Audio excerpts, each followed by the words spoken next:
Welcome to Shorty Super Coach, and who are we going to whack the C on this week? It's probably not something we think of about too much, really. I mean, most of the time we have a VC loophole, gives us a couple of cracks at it, but you shouldn't have a VC loophole at the moment. I mean, we had plenty of rookies on offer. We had a player at R3, so you should have guys potentially making you money in every position. So I'm thinking most of you out there are going, gee, who am I going to whack the skipper on? Because Neil didn't fire. A lot of our doggies mids, they were good without being enormous. Jake Lloyd was just okay. You know, Dangerfield's out, who many of us would think about. Love him or hate him, he's a great option down at Geelong. So it left me thinking, what are we going to do? So I'm going to discuss a few options, and don't worry, we'll talk about Dangerfield and Matty Rowell replacements tomorrow, probably just before Carlton and Collingwood. So I'll get to that. If you're interested in my same game multi for that game, I did a video on that as well. But this week, you got one crack at it. Makes me a little nervous because having one crack at the captaincy isn't always something we're used to. And look, last week, a lot of us probably struggled. You know, Max Gawn is always going to be a fantastic option, but for whatever reason, you know, he didn't fire last week, not to the levels that we probably thought he would. Now, who are we going to go? Let's say Max Gawn is your guy. There's a few people sort of concerned about Ruckman.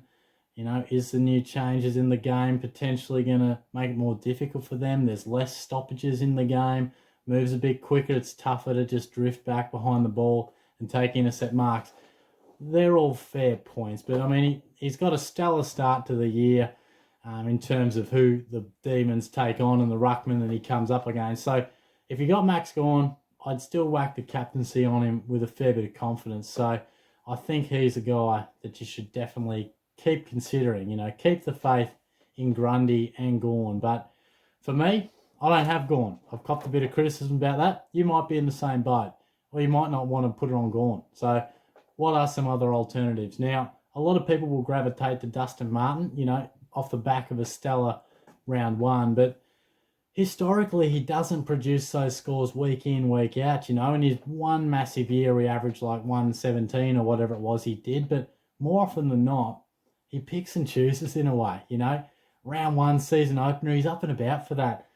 Hawthorn on a off-Broadway sort of operation, he's just likely to sort of punch out 104, you know what I mean? It doesn't really get Dustin that excited. So I'm probably not overly keen to whack it on him. Do you still have faith in Lachie Neale going down the highway? You know, a lot of people, I had people on my live session wondering if we should trade him. We definitely shouldn't be doing that. I still think he's a good captain option, but there's something about going a guy who's just come off a 70-odd and coming down to the Cattery. I don't know. It's a tough place for opposition players to play well. Now, you know, you might just want to go with a McRae or a Bontempelli, and I understand that too.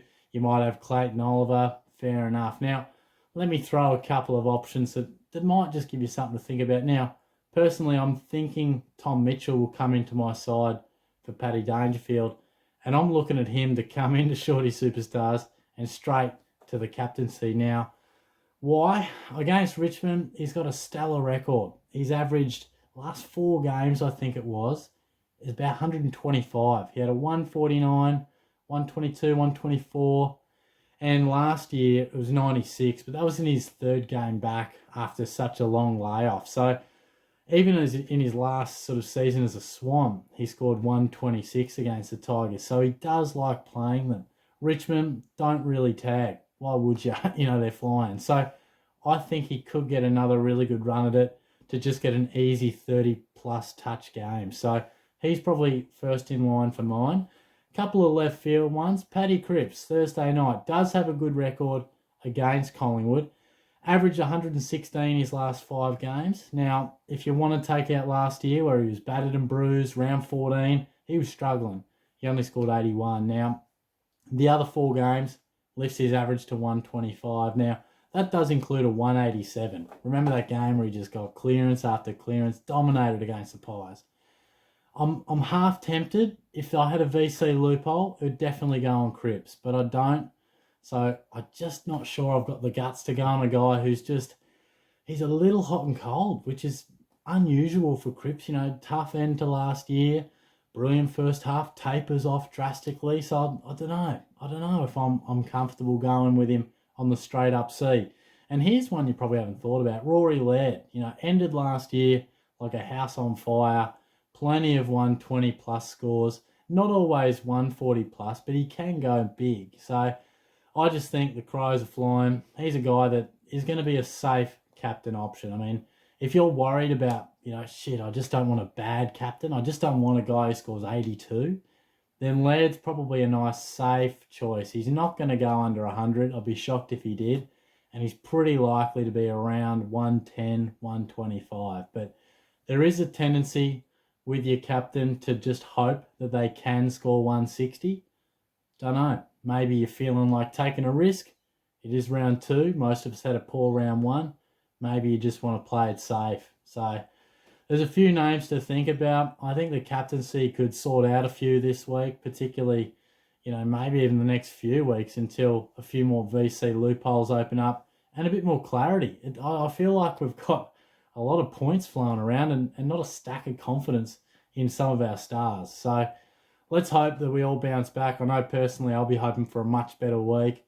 I'll be back tomorrow, probably, I don't know, 5:30ish. I reckon I'll try and schedule a video just to take a look at some of those replacements if you happen to miss it in the live stream. So thanks again for tuning in, and I'll catch you soon. Cheers.